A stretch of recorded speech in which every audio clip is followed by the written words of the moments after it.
Have you ever been late for your bus or thought you caught the wrong bus or not sure if the bus is late or if you're running behind?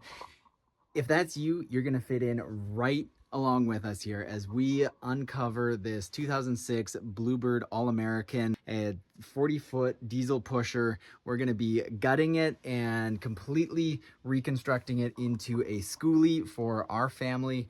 So come on this journey with us to explore what we've got here.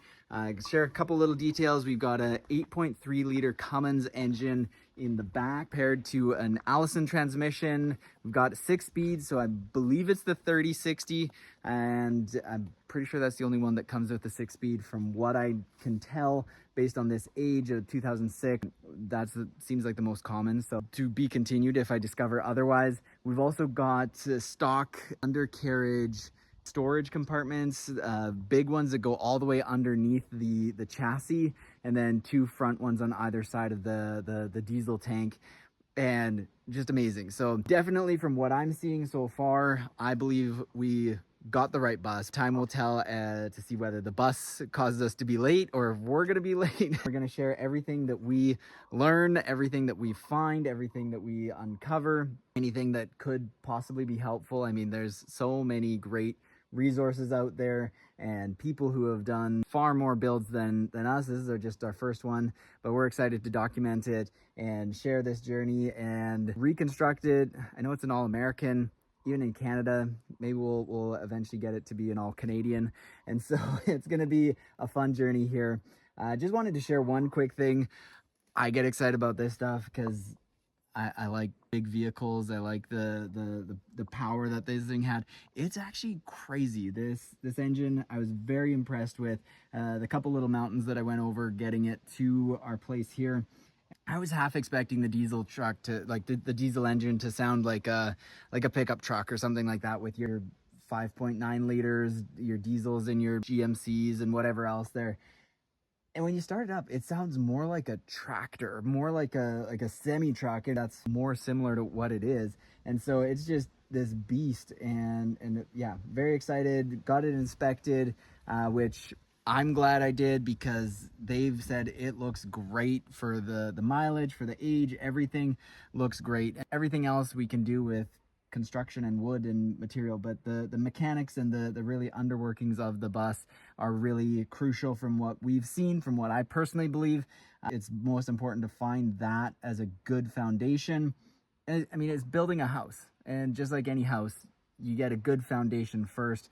The rest can be fixed, the rest can be tweaked, the rest can be adjusted. And so I'm very, very glad with what we've got here, and we'll continue to dig in, see what we uncover, see if there's anything else. And so it is going to be an epic journey. Come join us. And yesterday we had a massive day, got all the seats taken out. I thought this was going to take at least a couple days, if not a full week, but we made some quick work of getting all the seats out. We ended up grinding off the bolt heads. Not sure if you can see on the floor here, just some of those bolts getting grinded off. We were finding that it was taking too long to try and find the nut underneath, having to unscrew that. Plus, this bus has undercarriage storage. 75–80% of the bolts we couldn't even get at, so we were going to need to grind them off anyway. So that made work a lot quicker. And then after that, I was starting to take apart these heaters, the under seat heaters that the bus is equipped with, and thinking it was just for whatever reason blowing warm air from the engine. I found out that there's actually a coolant that runs through the whole system. So planning, I need to find out how to turn that off. Apparently there's some valves in the back that it actually feeds directly from the bus radiator. So gonna do that here today, figure out how to shut this off. You're probably going to reuse some of those pipes to either do a hot water tank, a preheated tank before it hits the instant hot water, maybe even route one of the middle ones or the front one here to do some heated floors, as well, probably keeping the ones up to the front of the bus for the driver's station. So that out, now that we have a system that can actually deliver coolant or a heat source naturally from the bus already set up, which is going to be a great benefit. Next, we're going to be, once we get the system here all out, we'll start lifting off the floor, pulling the walls off, the ceiling off. Gonna completely take everything off. This bus also was equipped with overhead racking to storage and things like that. Full length to the back. We had to take it out the back window just because it was the best way to get it out. We still had the seats in. I didn't want to grind and catch things on fire. So we took it out the back door, back hatch, and just cut them off. Make some easier work of that. So those were screwed in. Was trying to see if we could take it apart and disassemble it. Again, grinder made good work of all of that. So very happy about everything that's turning out here. Took all the cushions off the back seat, all of the head rest and all the bump guards by the emergency doors and the front door. Making some good progress, just a couple days in, and it's already looking like a usable carcass to build a house in. We're very, very excited. Get this looking one step closer every single day. To mention one other part here, when I was taking off these casings, the covers over the heater lines and electrical, these screws that were coming out were just stripping and spinning, and they actually ripped right out. So whatever the subfloor is under this rubbery mat, I believe there's some kind of a plywood or some type of MDF material from what I've heard and seen others. So probably quite rotten, especially in the corners and edges there where all the water would collect and gather. Snow boots and rain boots and all of that. This area, most of the time snow days shut school districts down, so hopefully this bus didn't see too much snow and craziness like that, but just lots of rain. Yeah, we're very excited to see what's underneath, see what the frame and metal flooring looks like. The great unknown looks good so far, and just gonna find out what the truth is in a moment of days here. You can see that right there. Looks like it's one of the shutoff valves for the coolant line coming in from, or comes down. I don't know if that's the line or the line, whatever you would call that, on the way back. But we're gonna turn that one off and see if we can find another one. I heard there's sometimes up to 3 different valves in here. One pretty quick, and gonna see if we can mount underneath there and find anything else. It didn't look like there's anything from the radiator itself. Let's take a closer look here though, show you what we've got. Got our radiator fill tank, your fill cap, your check the fancy name for that, but your spotter to see if you've got coolant in there.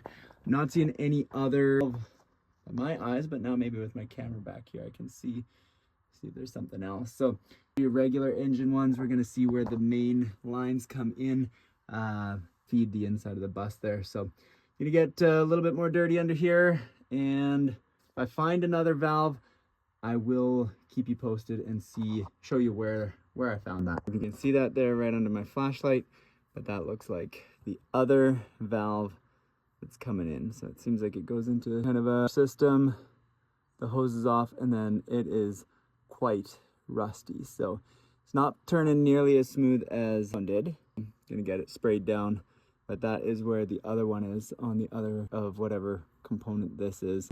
Probably an extra reservoir or something like that, but to say that that's for sure what it is, but that is the other valve. So we'll get that off and we'll be good to go. It was another very successful day. Got all of the subfloor removed thanks to the help of my younger brother, which was awesome. We made good work of this. Didn't count the exact time, but a couple hours we had the entire floor removed and out the door, and it's impressive with how the floor is looking. I was expecting it to be worse. I mean, once we get it cleaned up and up with a braided wire brush, we'll clean this guy up and see how everything is looking officially. But so far, quite impressed for the age and West Coast bus, and moist and wet, but it is looking very solid. So I'm very, very excited about that. Things I heard, shout out to Chuck Cassidy with the recommendation when you're prying all the flooring out to use a floor jack, an automotive floor jack. It was awesome. A couple big pry bars, getting the edges up, prying some of it out, and using the floor jacks when we could to really help get that pressure up. And yeah, the floor is looking great. The rest of the night, I'm gonna be getting a little bit of the off around the wheel wells and start tackling some of the side here around the windows and getting that prep to start taking the walls off and the ceiling. Another big project, but we're making some very good progress here day over day. The bus also leveled off so that we can start working once we've got the driver's seat out and take care of that probably either tomorrow or later this week, and be able to take that floor out and keep the bus in the same spot for the next few months. Today was a little bit of a day, let's put it that way. Assembling some of the cable, the cable housing and all the lights and coming in the back there.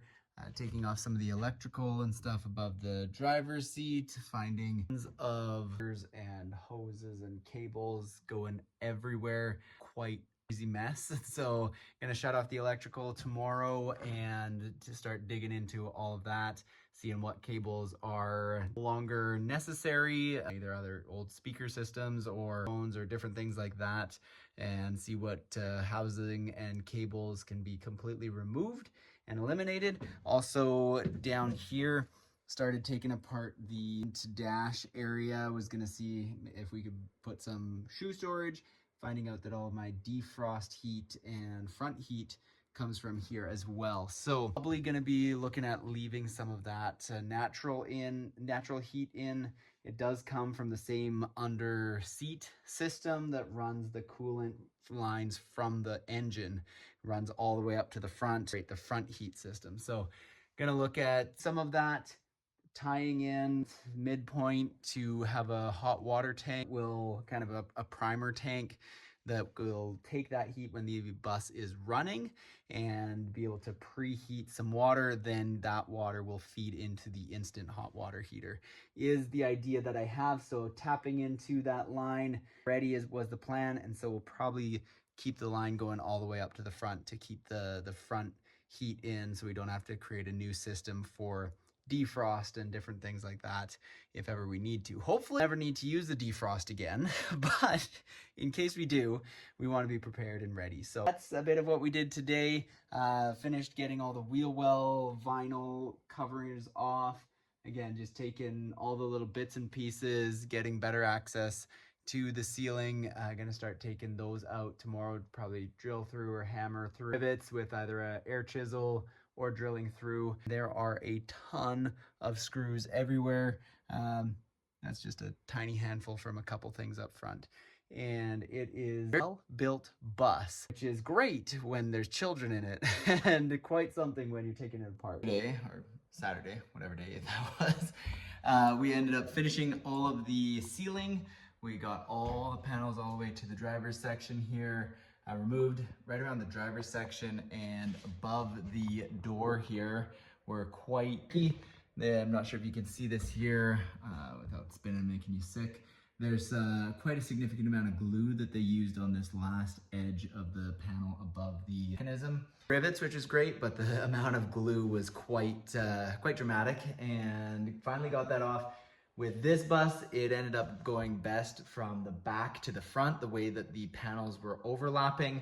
We were able to then take them off one at a time, and right at the front, it was and caught underneath the panel behind it. So once we figured that out and started at the back, we ripped through them.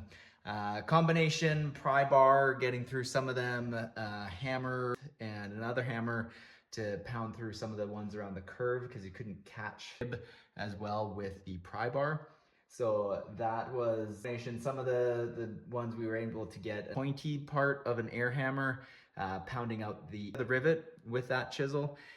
Worked a little bit better to soften up some of the rivets to pop them off a bit easier. So a combination of a little bit of everything. I know I originally was going, oh, the pry bar works the best, but it was figuring out whichever worked best. Some ribs were a lot easier than others.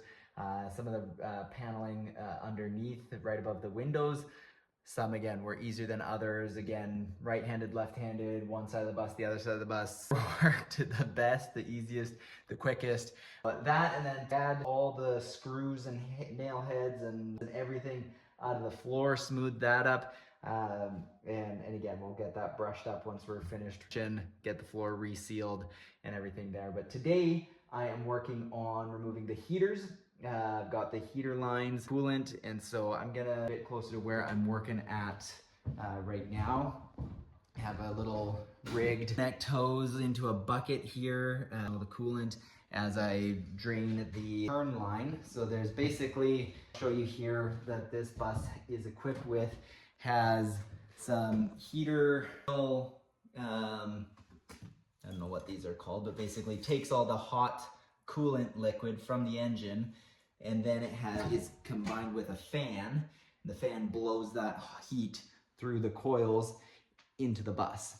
So there's a line already plumbed to the engine, taking that coolant, and then has a pump that pumps it into the bus. I think I mentioned this when I first realized how the system works. That's exactly what I was wanting to set up in the bus, a preheated hot water tank that would then feed preheated water into an instant hot water. And so I'm gonna be all the plumbing that goes under the bus, I'm gonna disconnect here to the heaters and all of those.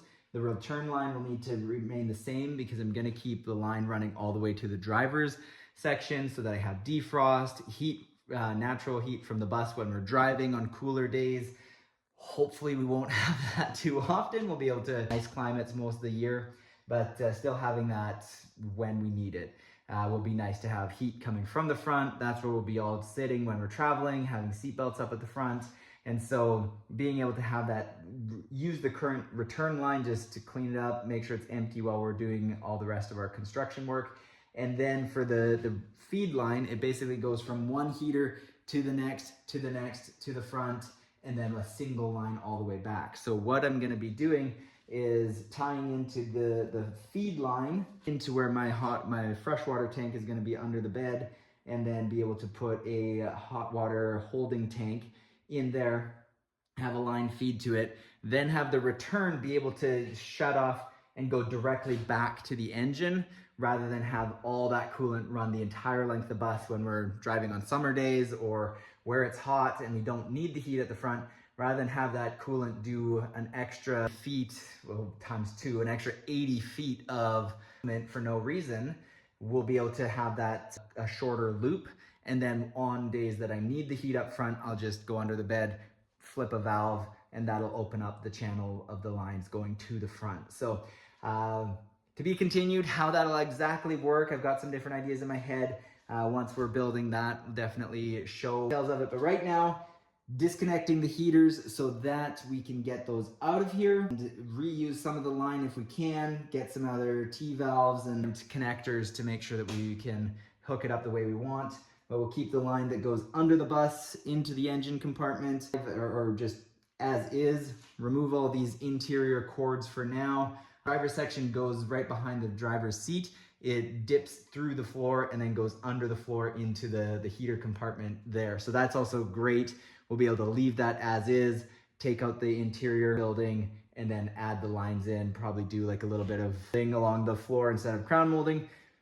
I don't know, baseboard molding, whatever you call that. Along the floor, tuck that line along the hallway, the line and the length of the bus, so that it's hidden out of the way, but still doing its work when we need it. So that's what we're working on here right now. Next thing we're gonna, once I get these lines out of the way, we'll start removing some of the unnecessary lines for emergency door sensors, there's speakers and the bus lights. We'll be replacing all that with our own new stuff. So get rid of some of that, downsize some of the electrical harnesses here, and be able to set up as well. Get that tucked into a nice piece of crown mold that goes down the length of the bus with some access points, so then we can get at whatever we need to if we ever need to do anything, rather than tucking it right into the home insulation. I know some builders do that. If I was more advanced and more experienced, I would do that for sure. But right now I'm not confident to go, hey, my plug is gonna be exactly there, my light's gonna be exactly there to put my wiring insulation that'll never be movable. So we'll probably leave a tiny bit of gap between that'll go the direction of the ribs. so that we can run some electrical lines through there, or maybe just cut a little groove into this spray foam to run any electrical. So we'll figure that out, but my lines are gonna be done after the installation, all the electrical and plumbing, just so that it's accessible after the fact and exactly where it needs to go. We have enough time before the end of the day, once we clean all of that up, I'd like to get started on removing these wall panels under the windows so that we can have it gutted, possibly do a dry weight, empty weight, demolition weight, whatever you want to call that, so that we know what base foundation we're working with and know how much weight we can add to the bus to stay within our limits, both legally and, even more important, is safety, to make sure that we're not overloading our bus.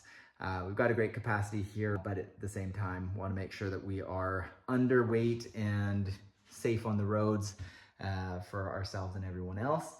Once we get the walls gutted, then we'll be ripping out windows, resealing those, any ones that need to be moved around or anything like that. So that is the first week of this bus's transformation.